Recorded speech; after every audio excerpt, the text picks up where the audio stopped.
मुंबई सपनों का शहर, लेकिन इस सपनों की शहर की एक हकीकत यहाँ के चौल भी है, जहाँ करोड़ों लोग रहते हैं। इन्हीं चौल में शांता अपने पति धर्मा और अपनी 2 बेटियों रेणु और मुन्नी के साथ रहती है। धर्मा को सिर्फ एक ही काम आता है और वो है शांता की कमाई के पैसों से शराब पीना और टांगे पसार कर सो जाना। शांता बेचारी दूसरों के घरों में झाड़ू कटका करके किसी तरह घर का खर्च चलाती और दोनों बेटियों को पढ़ाती लिखाती। एक बार की बात है, मॉनसून शुरू हो गया था। मुंबई में लगातार बारिश हो रही थी। तभी शांता की दोनों बेटियां स्कूल से भीगते हुए घर आईं।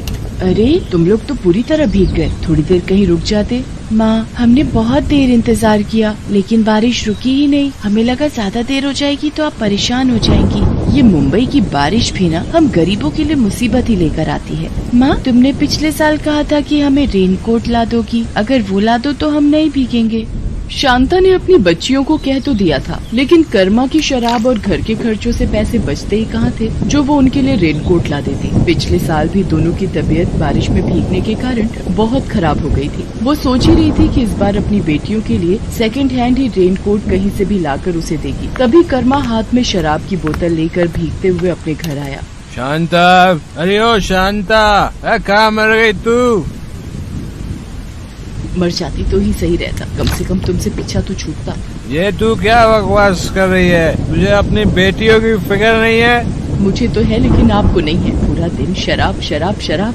कर्मा के साथ सबसे बड़ी दिक्कत ये थी कि वो अपनी बुराई तो सुन लेता, लेकिन अगर कोई शराब की बुराई कर दे तो उसका पारा चढ़ जाता। उसने गुस्से में शांता को एक थप्पड़ मार दिया। मुफ्तखोर औरत, तू क्या समझती है अपने आप को, है? मैंने कितनी बार कहा कि मेरी शराब को अगर एक शब्द भी बोला तो मुझसे बुरा कोई नहीं होगा। ये शराब हमारा घर तोड़ रही है, आपको नहीं दिखता? चुप चुप कर, नहीं तो मार मार कर मुंह सुझा दूंगा तेरा। बात कर रही है। जब शांता की शादी हुई थी उस समय कर्मा कभी कभार पीता था, फिर पता नहीं उसे क्या हुआ, हर दिन पीने लगा। इस लत के कारण ही उसकी नौकरी भी चली गई, लेकिन उसे कोई फर्क नहीं पड़ता था क्योंकि उसकी नौकरी गई तो शांता की कमाई शुरू हो गई थी। शांता की दोनों बेटियां भी अपने पिता के इस व्यवहार से हमेशा सहमी रहती थी। अगले दिन, सुनिए जी, मॉनसून जोर पर है, हर दिन भयंकर बारिश हो रही है। तो मैं क्या करूँ? बारिश में बारिश नहीं होगी तो क्या लू चलेगी क्या? आपसे तो कुछ कहना ही बेकार है। तो फिर कहती क्यों है? चल फुट यहाँ से। और हाँ, जाते जाते कुछ रुपए देती जाना। रुपयों की बात सुनकर शांता को गुस्सा आ गया। रुपए? रुपए क्यों चाहिए? मेरे लिए ताजमहल बनवाना है, ताजमहल। देखो जी, मेरे पास आपकी शराब के लिए बिल्कुल भी पैसे नहीं है। कुछ पैसे पड़े भी हैं तो वो राशन के लिए हैं। देख नहीं रहे सारे डिब्बे खाली पड़े हैं। बारिश की हालत आप देख ही रहे हो। अगर यूं ही होती रहेगी तो बाहर निकलना मुश्किल हो जाएगा। इसलिए मैं चाहती हूँ कि कुछ राशन खरीद कर रख लिया जाए ताकि आगे दिक्कत न हो। शांता की बात सुनकर कर्मा को बहुत गुस्सा आया, लेकिन उसने सोचा कि अगर वो इस समय गुस्सा दिखाएगा तो वो गुस्सा उस पर भारी पड़ जाएगा और शांता उसे पैसे नहीं देगी। इसलिए उसने उससे बहुत प्यार से बात करते हुए कहा कि शांता, मैं बहुत ही बुरा आदमी हूँ, मुझे पता है। ना तो तुम्हारी फिक्र है मुझे और न ही अपने बच्चों की, देखो ना। कर्मा के अचानक से बदले इस व्यवहार से शांता सख्ते में आ गई और वो सोचने लगी कि ये इनको अचानक क्या हो गया है। आपको पता है, रेणु मुन्नी के पास रेनकोट भी नहीं है। वो बेचारी हर दिन भीगते हुए स्कूल से घर आती। शांता, भगवान के लिए ये सब बातें मुझे बोलो। मैं जानता हूँ कि मेरी शराब की लत के कारण तुम लोगों को ये सब मुसीबतें उठानी पड़ती हैं, लेकिन मैं वादा करता हूँ आज के बाद शराब को हाथ नहीं लगाऊंगा मैं। सच में। सच? तुम्हारे सर की कसम। कर्मा ने वैसे तो ये वादा कई बार किया था लेकिन निभाया नहीं। फिर भी शांता ने सोचा, चलो एक मौका उसे और दे देती हूँ। फिर वो काम पर जाने लगी। उसे काम पर जाते देख कर्मा ने कहा कि सुनो, तुमने कहा कुछ पैसे हैं तुम्हारे पास, वो मुझे दे दो। मैं राशन का सामान और रेणु और मुन्नी के लिए रेनकोट लेता आऊंगा, ठीक है ना? उसकी बात सुनकर शांता सोच में पड़ गई। उसके मन में आया कि कहीं इन्हें पैसे दे दूं और ये उसे शराब में उड़ा दें तो फिर क्या होगा। वो ये सोच ही रही थी कि कर्मा ने कहा, क्या हुआ शांता, क्या सोचने लगी? मुझे पैसे देने में डर लग रहा है ना? यही तो दिक्कत है, तुम मुझे सुधारना भी चाहती हो लेकिन मुझ पर विश्वास नहीं करना चाहती। छोड़ो, रहने दो। शांता एक बार फिर से कर्मा की बातों में आ गई और राशन के सारे पैसे उसे दे दिए। फिर वो काम पर चली गई। बढ़िया है, घर का राशन लाने वाली। अरे भूखे पेट तो रहा जा सकता है लेकिन दारू के बिना ना, बिल्कुल नहीं। उस दिन फिर से बहुत बारिश हो रही थी। घर में जो कुछ राशन बचा था शांता ने बना दिया था। अब वो कर्मा के आने का इंतजार कर रही थी। रात के 9:30 बजे कर्मा लड़खड़ाते हुए घर पहुंचा। उसकी हालत देखकर ही शांता समझ गई कि ये आज फिर से पीकर आया है। उसने गुस्से में उससे पूछा, राशन कहाँ है? इनके रेनकोट कहाँ है? ये चल आगे से हट। बढ़िया हिसाब किताब लेने वाली। एक थप्पड़ में सारा गणित बिगाड़ दूंगा तेरा, मैं बता रहा हूँ, बात मत कर मेरे से। कर्मा हर दिन की तरह चुपचाप जाकर बिस्तर पर लेट गया। बाहर बारिश लगातार हो रही थी, लेकिन इस बार बारिश ने रुकने का नाम नहीं लिया। लगातार बारिश के कारण शांता के चौल की छत से पानी टपकने लगा। ये देखकर उसकी बेटी रेणु एक बर्तन ले आई और जमीन पर रख दिया, लेकिन इस बार बारिश किसी जिद्दी बच्चे की तरह हो गई थी। वो बरसती जा रही थी, बरसती जा रही थी। 2 दिन इसी तरह बीत गए। इधर घर में एक दाना भी खाने को नहीं था। दोनों बच्चियां भूख से बिलख रही थी, लेकिन वो अपनी माँ से कुछ नहीं कहती, किसी से मदद भी नहीं मांग सकती थी, क्योंकि पूरी बस्ती पानी पानी हो गई थी। मुझसे बहुत बड़ी गलती हो गई जो इन पर विश्वास कर लिया। एक बार फिर से इन्होंने विश्वास तोड़ दिया मेरा। मेरी दोनों बेटियां भूख से बिलख रही हैं और ये है कि शराब के नशे में जानवर की तरह पड़े हुए हैं। लगातार बारिश के कारण अब तो चौल के घरों में भी पानी घुस रहा था। सरकार ने अलर्ट जारी कर दिए थे। बारिश का ये पानी अब तो लोगों की जान का दुश्मन बन गया था। शांता के चौल में भी पानी पूरी तरह घुस गया था। उसे समझ नहीं आ रहा था कि वो क्या करे क्या ना करे। उसने कर्मा को जगाने की कोशिश की। वो जागता तो जरूर, लेकिन अपने पास रखी बोतल की शराब के 2 घूंट मारता और फिर लेट जाता। इस बीच पानी का स्तर लगातार बढ़ता ही जा रहा था। रेणु और मुन्नी को अब डर लगने लगा था। पूरी बस्ती से बचाओ बचाओ की आवाज आ रही थी। माँ, क्या हम लोग इस पानी में डूब जाएंगे? माँ, हम लोग मर जाएंगे क्या? उनकी बातों को सुनकर शांता को रोना आ रहा था, लेकिन ये वक्त रोने का नहीं था। हिम्मत से काम लेकर सबकी जान बचाने का था। कुछ नहीं होगा बेटा, कुछ नहीं होगा। बारिश कम होते ही सब ठीक हो जाएगा। लेकिन बारिश कहाँ हमारी बात सुनती है। वो तो अपनी रफ्तार में हो रही थी और आज तो पानी छतों तक भर गया था। लेकिन इस बीच कर्मा का नशा टूटा। होश में आने के बाद उसे समझ में आया कि वे लोग बहुत मुसीबत में हैं। शांता, ये इतना पानी कहाँ से आ गया? 2 दिन से लगातार बारिश हो रही है। इस बीच पानी और भी बढ़ता जा रहा था। शांता ने अपनी दोनों बेटियों को झट से अपने कांधे पर उठा लिया और अपने पति से कहा, हमें यहाँ से बाहर निकलना होगा, किसी से मदद मांगनी होगी, नहीं तो हम यहीं खत्म हो जाएंगे। पहली बार मौत का खौफ कर्मा के चेहरे पर भी था और शायद पश्चाताप भी उसकी आंखों में दिख रहा था। उसने अपनी दोनों बेटियों को अपने कांधे पर उठा लिया और शांता से कहा, तू इनकी फिक्र मत कर शांता, मैं मर भी जाऊंगा लेकिन अपने बच्चों को कुछ नहीं होने दूंगा मैं, तू चिंता मत कर। तभी शांता की नजर एक ट्यूब पर गई जो पानी में तैर रही थी। वो उसी का सहारा लेकर पानी में उतर गई और मदद की चाह में निकल पड़ी। 2 दिन की भूखी प्यासी शांता किसी तरह तैरती रही। कुछ घंटों बाद उसे बचाव दल के लोग दिखे। उन लोगों ने भी शांता को देखा। उन्होंने अपनी नाव में उसे बिठा लिया। साहब, मेरी बच्ची, मेरे पति, मेरी चौल के कई सारे लोग डूब रहे हैं। आप जल्दी से चलिए, उन्हें बचा लीजिए। बचाव दलों का दस्ता शांता की चौल की ओर निकल पड़ा। तय समय पर बचाव दल के पहुंचने के कारण बहुत लोगों की जान बच गई। हालांकि कई लोग इसमें डूबकर अपनी जान भी गंवा बैठे। बचाव दल वाले उन्हें लेकर शरणार्थी शिविर में आ गए। वहां उन लोगों को खाना पीना दिया गया। 2 दिन की भूखी शांता और उनकी बच्चियों ने रोटी देखी तो उनकी आंखों में आंसू आ गए। पहली बार कर्मा को भी भूख का एहसास हुआ था। इस बार की बारिश एक बहुत बड़ा सबक उसके लिए लेकर आई थी और शांता के परिवार के लिए दुख के बाद एक सुख का एहसास भी। इस घटना के बाद कर्मा ने शराब छोड़ दी। आज शांता और कर्मा पाव भाजी का ठेला लगाते हैं और खुशी खुशी रहते हैं। सोनपुर गांव के मुखिया राम प्रकाश अपने बेटे श्याम से बहुत परेशान रहते थे। श्याम अपने पिता के साथ किसी भी काम में हाथ नहीं बटाता था। बस सारा दिन इधर उधर दोस्तों के साथ घूमते रहना और खाली समय मिले तो सोते रहना। राम प्रकाश को इसी बात की चिंता रहती थी कि श्याम पर कभी गांव को संभालने की जिम्मेदारी आई तो वो कैसे उस जिम्मेदारी को संभाल पाएगा। इसीलिए एक दिन गुस्से में आकर राम प्रकाश श्याम से बोला, श्याम, तू कब तक इस तरह निठल्ला बनकर घूमता रहेगा? तेरी उम्र के बच्चे शहर जाकर बड़ी बड़ी नौकरियां कर रहे हैं या फिर अपने पिता के साथ गांव की पंचायत में बैठते हैं। पर तुझे मैं कह कह कर थक गया, तू भी कुछ काम कर लिया कर। पर तेरे तो कान में जूं तक नहीं रेंगती। मैंने फैसला किया है, अब तुम गांव में तभी आओगे जब कुछ काम धंधा सीख जाओगे। अरे कैसी बातें कर रहे हो? अकेला लड़का कहाँ कहाँ भटकेगा। माँ मुझे नहीं जाना कहीं भी, मैं पतंग उड़ाने बबलू के घर जा रहा हूँ। खबरदार जो पतंग उड़ाने गए, मैंने कह दिया सो कह दिया। अब तुम कल सुबह काम की तलाश में जाओगे और कोई काम सीख कर ही लौटोगे। राम प्रकाश ने जबरदस्ती श्याम को काम ढूंढने भेज दिया ताकि वो एक जिम्मेदार इंसान बनकर आ सके। श्याम काम की तलाश में निकल तो पड़ा, पर उसका मन बिल्कुल नहीं था। चलते चलते श्याम एक जंगल में पहुंचा। वहीं उसे एक पेड़ के नीचे एक साधु महाराज समाधि में बैठे दिखाई दिए। श्याम ने देखा एक काला नाग साधु बाबा को डसने वाला है। श्याम ने कुछ भी देरी न करते हुए झट से नाग को उठाया और एक ओर फेंक दिया। शोर से साधु बाबा की समाधि टूट गई। उन्होंने नाग को झाड़ियों में भागते देखा। धन्यवाद बेटा, तुमने आज मेरी जान बचा ली। आओ मेरी कुटिया में चलो, वहां चलकर बात करते हैं।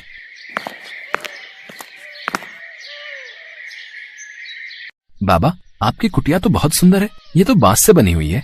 बेटा ये बांस की कुटिया मैंने स्वयं बनाई है। बांस को जोड़ जोड़ कर बहुत मेहनत से मैंने इसे तैयार किया है। बाबा क्या मैं कुछ दिन यहाँ आपके पास रह सकता हूँ? हाँ हाँ बेटा बिल्कुल रह सकते हो।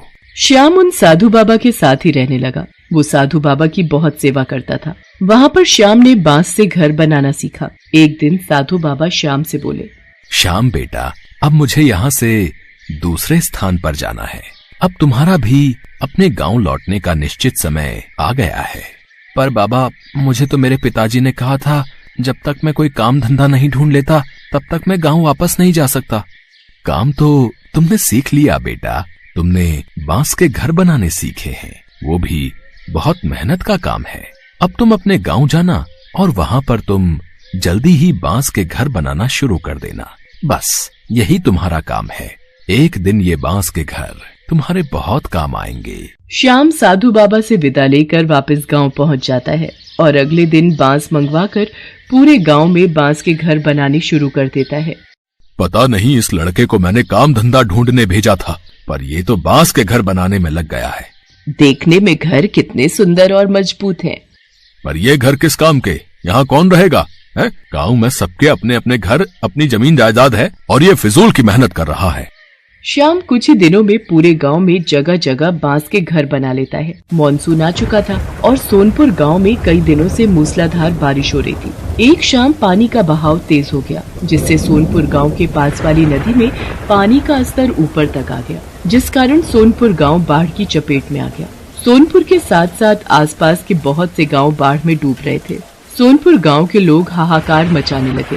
तभी उन्हें गाँव में बने बांस के घर दिखाई दिए, जो काफी ऊंचे बने हुए थे और उन बांस के घरों की छत तक बाढ़ का पानी नहीं पहुंच रहा था। पूरे गांव ने बाढ़ से बचने के लिए श्याम के द्वारा बनाए गए बांस के घरों में शरण ली। राम प्रकाश भी अपने बेटे श्याम और अपनी पत्नी के साथ उसी बांस के घर में शरण लेता है। बाबू मुझे साधु बाबा ने बोला था कि वक्त आने पर ये बांस के घर बहुत काम आएंगे, और आज हमारा पूरा गाँव बाढ़ की चपेट में आ गया है। गाँव में एक एक घर बाढ़ में डूब गया है, पर ये बांस के बने घर नहीं डूबे। हमारा पूरा गांव सुरक्षित है।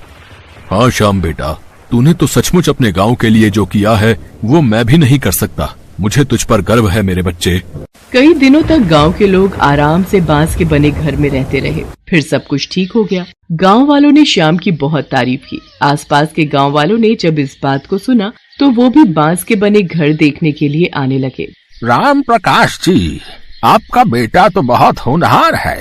ये बांस के घर बनाकर उसने सचमुच आपके गांव को सुरक्षित कर दिया। हम चाहते हैं श्याम हमारे गांव में भी ऐसे ही बांस के घर बना दे, ताकि बाढ़ आने पर हमारे गांव वाले भी सुरक्षित रहें। जितनी भी लागत लगेगी वो तुम ले लेना श्याम बेटा, पर हम सबके गांव में तुम ऐसे ही बांस के घर बनाने का काम शुरू करवा दो। ठीक है, मैं कल से ही और लोग अपने साथ मदद के लिए ले लेता हूँ, और आप लोग चिंता मत कीजिए, मैं सभी गांव में बांस के घर बनवा दूंगा। भला हो उन साधु बाबा का जिन्होंने मेरे बच्चे को इतना मेहनती बनाने में मदद की। आप सही कह रहे हो। हमारे श्याम ने सचमुच बहुत अच्छा काम किया है। श्याम के द्वारा बनाए बांस के घर दूर दूर तक मशहूर हो गए। बहुत से गांव के मुखिया अपने गांव में बांस के घर बनवाने लगे। धीरे धीरे श्याम का बांस के घर बनाने का काम एक व्यापार में बदल गया और उसने इस काम में बहुत तरक्की की। श्याम ने मन ही मन उन साधु बाबा को धन्यवाद दिया जिनके कारण उसे ये सफलता मिली थी। कि गोपालगंज में रामदीन नाम का एक गरीब मजदूर रहता था। परिवार में उसकी पत्नी मंगला और बेटी निशा थी। मंगला, कुछ खाने को दे दे, फिर मैं जाकर देखूं, शायद कोई मजदूरी का काम मिल जाए। तेरा यूं भूखा रहना भी होने वाले बच्चे के लिए गलत है, इसलिए अब मुझे रोजाना कड़ी मेहनत मजदूरी करनी ही होगी।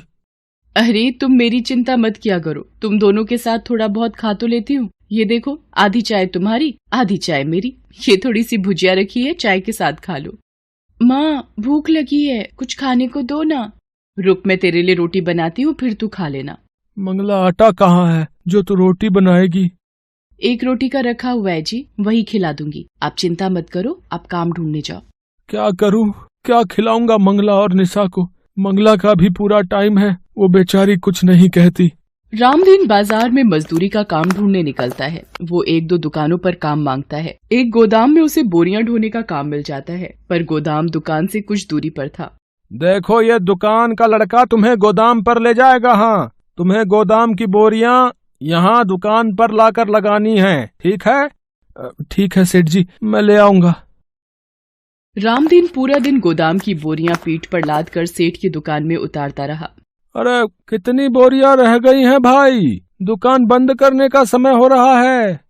सेठ जी, बस 4 बोरी और बाकी हैं। रामदीन सारी बोरियां दुकान पर रख देता है। सेठ रामदीन को बदले में 300 रुपए देता है। उन रुपयों से रामदीन कुछ खाने का खरीदता है और घर जाता है। मंगला, ये थोड़ा राशन ले आया हूँ, कुछ दिन तो निकल ही जाएंगे। मंगला उस दिन फिर दाल चावल बनाती है, जिसे देखकर निशा बहुत खुश होती है। माँ, आज आपने खाने में दाल चावल बनाए हैं, मुझे ये वाली दाल बहुत अच्छी लगती है। ये ले, फिर थोड़ी और दाल ले ले बिटिया। मंगला, ये आज तो काम मिल गया, पर आगे कैसे गुजारा होगा?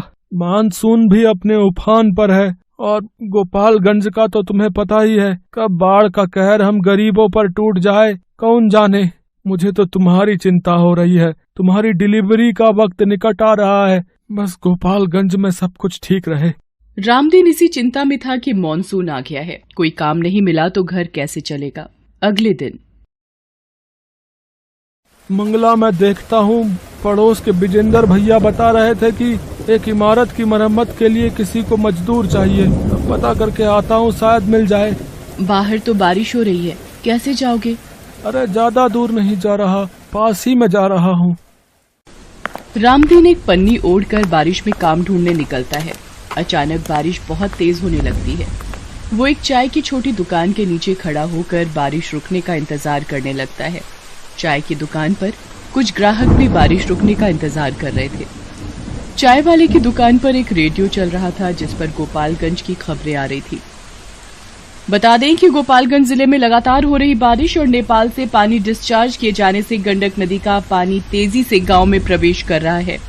मांझावा सदर प्रखंड के कई गांव में बाढ़ का पानी घुस चुका है। लोग बाढ़ के पानी से त्राहिमाम कर रहे हैं। हे भगवान, ये क्या हो गया? बाढ़ का पानी तेजी से गांव में आ रहा है, मुझे घर जाना होगा। अरे ये पानी का बहाव तो बढ़ता ही जा रहा है। रामदीन खबर को सुनकर घबरा जाता है और तेजी से घर की ओर भागता है। रामदीन के घर में पानी भर चुका होता है। आसपास के लोग जल्दी जल्दी घरों को खाली करके भाग रहे होते हैं। आप आ गए, ये देखो पूरे घर में पानी भरता ही जा रहा है। बापू, मुझे डर लग रहा है। अरे घबराओ मत, कुछ नहीं होगा मंगला। निशा को मैं कंधे पर बैठा लेता हूँ, हमें जल्दी यहाँ से निकलना होगा। सुनो जी, लगता है मेरा बच्चा होने का वक्त आ रहा है। मुझे दर्द महसूस हो रहा है जी, घबराहट से लगता है बच्चा नीचे आ रहा है। ए प्रभु, क्या करूँ? विजेंद्र भैया को बुला कर लाता हूँ। अब विजेंद्र भैया। रामदीन, जल्दी से जरूरी सामान बांध ले, निकलना है वरना कोई नहीं बचेगा, सब बाढ़ में बह जाएंगे। विजेंद्र भैया, मंगला को बच्चे का दर्द शुरू हो गया है, वो चल भी नहीं पा रही है। अरे बेचारी को इस मुसीबत में ये बड़ी परेशानी होनी थी। जल्दी चलो जी। एक काम कर, ये खाट पर भाभी को लेटा, फिर इसी पर ले जाना पड़ेगा, कोई और रास्ता नहीं है अब। रामदीन निशा को अपने कंधे पर बिठा लेता है। विजेंद्र और उसकी पत्नी भी बहुत नेक दिल थे। विजेंद्र की पत्नी अपने बेटे को गोद में उठा लेती है। विजेंद्र रामदीन के साथ मंगला को खटिया पर लिटाकर उठाने में मदद करता है। सुनो जी, निशा के बापू, मेरा दर्द बर्दाश्त के बाहर हो रहा है, कुछ करो जी। बाढ़ का पानी बढ़ता ही जा रहा है विजेंद्र भैया। अरे हिम्मत मत हार रामदीन, भगवान सब ठीक करेंगे। लोग पानी के बहाव से बचने के लिए इधर उधर भाग रहे थे। आज पता नहीं एक गरीब पर बाढ़ का कहर आया हुआ था, मानो सब कुछ ले डूबेगा। मंगला की हिम्मत जवाब दे रही थी। अब एक ही उपाय है रामदीन, भाभी को किसी नाव में सहारा दिलवाना होगा। कोई नाव में लिटाने की मदद कर दे बस। अरे भैया भैया भैया, मेरी बीवी का बच्चा होने वाला है, अपनी नाव में जगह दे दो भैया। भाई हम खुद 5 लोग हैं, हमारी नाव इतना वजन नहीं संभाल पाएगी भाई। रामदीन बहुत लोगों के आगे गिड़गिड़ाता है। मंगला की तबीयत बिगड़ने लगती है। मंगला हिम्मत रख विजेंद्र भैया, मेरी मंगला को कुछ हो गया तो मैं। हिम्मत मत हारो भैया, वो सामने शायद बचाव कर्मी नाव लेकर खड़े हैं। जल्दी से उन लोगों को मदद दो, शायद वो लेडी प्रेग्नेंट है, जल्दी। रेस्क्यू टीम जल्दी से रामदीन के पास पहुंचती है और नाव में मंगला को लिटाया जाता है। मुश्किल के वक्त मजबूरी में मंगला नाव में ही एक बेटे को जन्म देती है। सब लोगों की मदद से मंगला की जान बच जाती है। कुछ देर बाद सुरक्षा कर्मी मंगला और उसके बच्चे के साथ सभी को एक सुरक्षित जगह पर पहुंचा देते हैं। आपका बहुत बहुत शुक्रिया साहब, आज आपने हमारी मदद की। ये हमारा फर्ज था जो हमने निभाया, इसमें धन्यवाद की कोई बात नहीं। रामदीन विजेंद्र और उसकी पत्नी को भी धन्यवाद करता है। विजेंद्र भैया, भाभी जी, आज आप दोनों ने भी हमारी बहुत सहायता की है। अरे भाई कहता है, फिर ये धन्यवाद किस लिए? आजा भाई के गले लग जा, आज एक बेटे का भी बाप बन गया है तू। मेरा छोटा भैया आया है बापू। हाँ बिटिया, ये देख तेरा छोटा भाई आया। मंगला, अब तुम ठीक हो ना?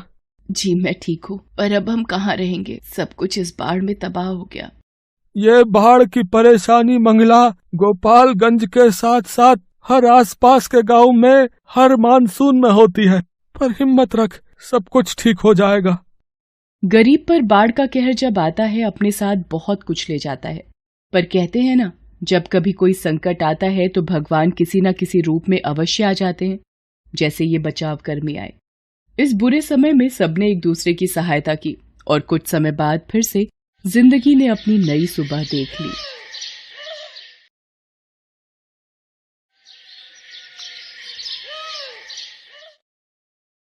ये कहानी बुधिया की है, जो बहुत गरीब था।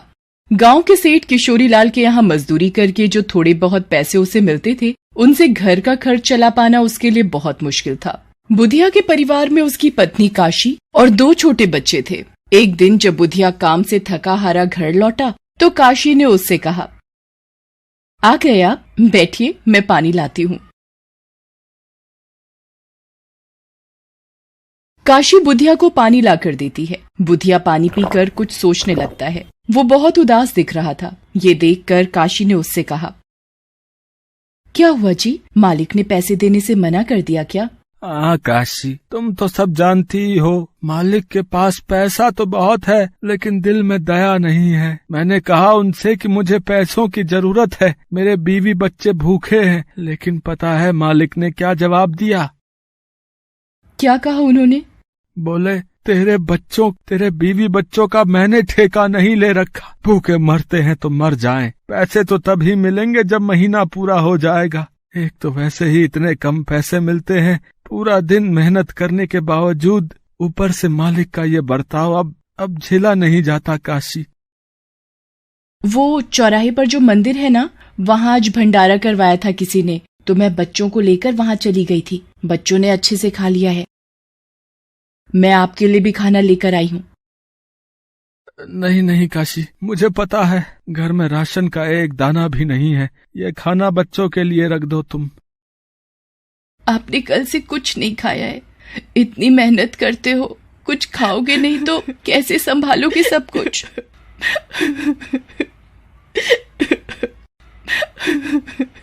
ये कहकर काशी रोने लगती है। बुधिया उसे संभालता है और फिर दोनों मिलकर खाना खाते हैं। बुधिया बहुत मेहनती था, लेकिन उसकी मेहनत के बदले उसका सेठ किशोरी लाल ना तो उसे वाजिब तनख्वाह देता था और ना ही बुधिया की गरीबी पर उसे तरस आता था।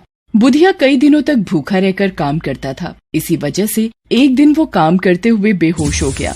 ये देखकर किशोरी लाल भड़क गया और बोला,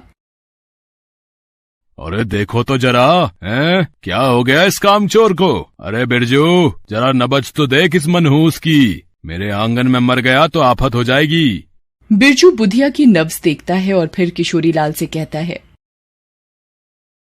मालिक नबज तो चल रही है इसकी, लगता है बेहोश हो गया है। अच्छा, कहीं नाटक तो नहीं कर रहा? जरा पानी उड़ेलो इसके मुंह पे। बिरजू बुधिया के चेहरे पर पानी के छींटे मारता है। बुधिया को होश आ जाता है, लेकिन उसे बहुत कमजोरी महसूस हो रही थी। बड़ी मुश्किल से वो उठा और किशोरी लाल से बोला, मालिक माफ कर दीजिए मालिक, पता ही नहीं चला कब आंखों के सामने अंधेरा छा गया।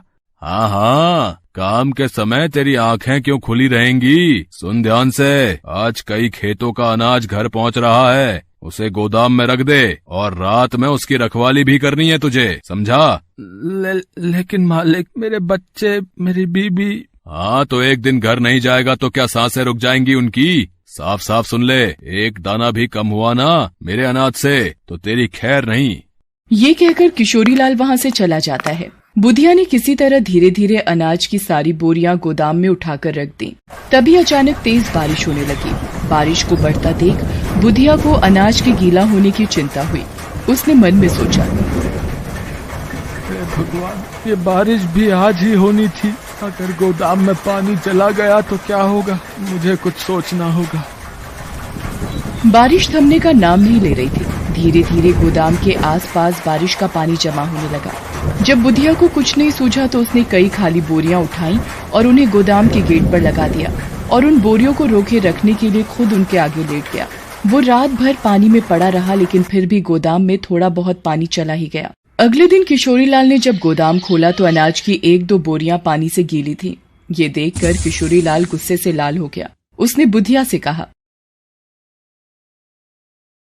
अरे मुझे तुझ पर भरोसा करना ही नहीं चाहिए था। एक नंबर का आलसी है तू। क्या कर रहा था रात भर? मेरा अनाज गीला कैसे हो गया? मालिक, वो मैंने बहुत कोशिश की पर बारिश बहुत तेज थी मालिक। मुझे सब पता है कितनी तेज बारिश थी। इससे तेज तो तेरा दिमाग चलता है, लेकिन हाथ पैर नहीं चलते तेरे। मेरे सामने से चला जा, वरना तेरा वो हाल करूंगा कि। बुधिया उदास होकर वहाँ से चला जाता है। उसी दिन शाम को तेज बारिश फिर से शुरू हो गई। इस बार बारिश कई दिनों तक होती रही। तेज बारिश की वजह से पूरे गांव में बाढ़ आ गई। किशोरी लाल खड़ूस होने के साथ साथ एक नंबर का लालची भी था। लगातार हो रही बारिश को देखकर उसे गोदाम में रखे अपने अनाज की चिंता होने लगी। उसके सारे नौकर बारिश की वजह से काम पर नहीं आ रहे थे, इसलिए वो खुद ही गोदाम पर पहुंच गया। वहां पहुंचकर उसने जो देखा उसने किशोरी लाल के होश उड़ा दिए। बारिश का पानी गोदाम के अंदर भर चुका था। ये देखकर किशोरी लाल रोते हुए बोला, अरे मेरे भगवान, ये क्या हो गया रे? अरे कोई तो मदद करो। अरे मैं लुट जाऊंगा, बर्बाद हो जाऊंगा मैं। किशोरी लाल अब कुछ नहीं कर सकता था। उल्टा वो खुद भी बाढ़ के पानी में फंस गया था। उधर बुधिया की झोपड़ी भी पानी में बह चुकी थी। वो अपनी बीवी बच्चों के साथ पानी में तैरता हुआ कोई सुरक्षित जगह ढूंढ रहा था कि तभी अचानक उसे रेस्क्यू टीम की एक नाव दिखाई दी। अरे मालिक बचा लो, हम यहाँ हैं, बचा लो मालिक। रेस्क्यू टीम बुधिया के परिवार को बचा लेती है और सुरक्षा कैंप की तरफ ले जाने लगती है। तभी बुधिया को दूर से किशोरी लाल का गोदाम नजर आता है। उसे किशोरी लाल की हल्की सी झलक भी दिखाई देती है।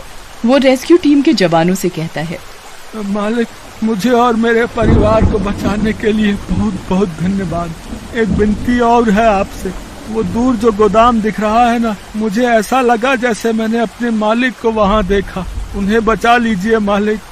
रेस्क्यू टीम बुधिया की बात मानकर नाव को गोदाम के पास ले जाती है। किशोरी लाल पानी में डूबने ही वाला था कि तभी उसे बुधिया की आवाज सुनाई देती है, मालिक, मालिक कहाँ हो आप मालिक? बुधिया, बुधिया। बुधिया किशोरी लाल को देख लेता है और फिर रेस्क्यू टीम की मदद से उसे बचा लेता है। फिर सभी लोग सुरक्षा कैंप पहुंचते हैं। सभी लोग सही सलामत थे। किशोरी लाल बहुत ही शर्मिंदा था।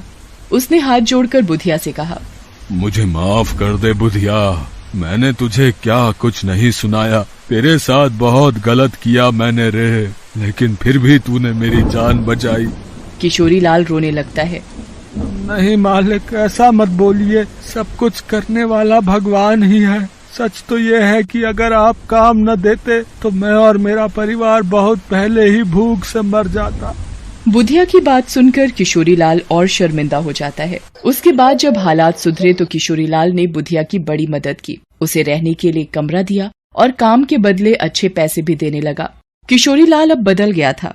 उस बारिश ने भले ही बहुत कुछ तबाह किया था, लेकिन साथ ही किशोरीलाल को एक अच्छा इंसान भी बना दिया था।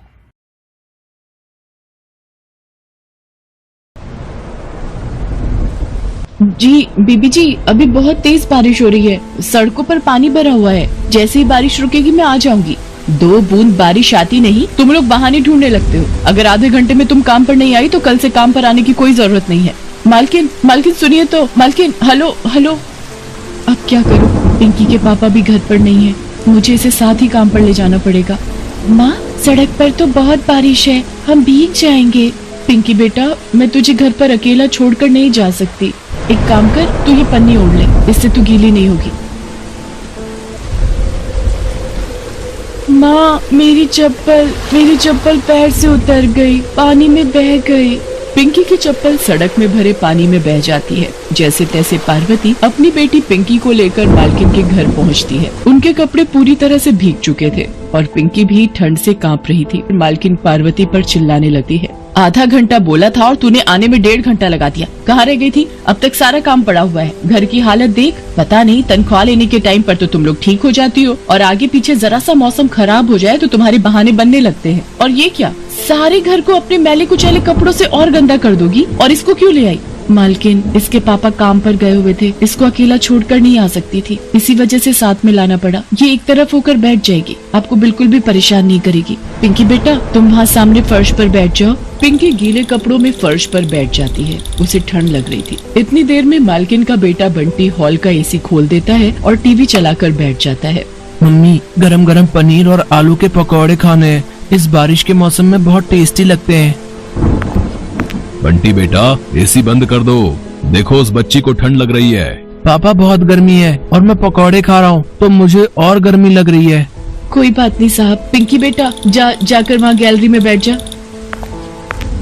सुमन, आज इतनी तेज बारिश थी फिर भी तुमने पार्वती को जबरदस्ती काम से निकालने की धमकी देकर बुला लिया। ये गलत है सुमन, किसी के गरीब होने का इतना फायदा नहीं उठाना चाहिए।